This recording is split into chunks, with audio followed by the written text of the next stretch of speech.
জনপ্রিয় অভিনয় শিল্পী, গুণী চিত্রশিল্পী ও নাট্যকার বিপাশা হায়াত 90 দশকের জনপ্রিয় অভিনেত্রীদের মধ্যে অন্যতম তিনি। মঞ্চ থেকে টিভি ও চলচ্চিত্রে অভিনয় করে মুগ্ধ করেছেন দর্শকদের। সম্প্রতি যুক্তরাষ্ট্র থেকে দেশে ফিরেছেন বিপাশা। দেশে ফিরেই একটি পডকাস্টের সাক্ষাৎকার দেন তিনি।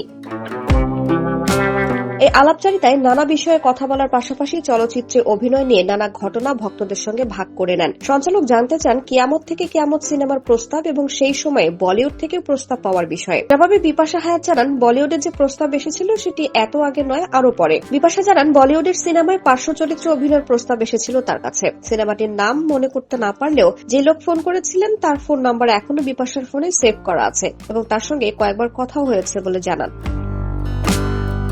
বলিউড সিনেমার প্রস্তাব ফেরানোর কারণ ব্যাখ্যা করে বিপাশা হায়াত জানান, তখন তার মনে হয়েছিল তিনি তার দেশের মানুষকে কখনো ছোট করবেন না। তার দেশের মানুষ তাকে যেভাবে ভালোবাসে এবং দর্শকরা যেভাবে নিয়েছেন, সেই দর্শক যদি দেখেন ওখানে যাওয়ার জন্য যেনতেন একটু চরিত্র অভিনয় করছেন, আসলে তিনি তা করতে পারতেন না।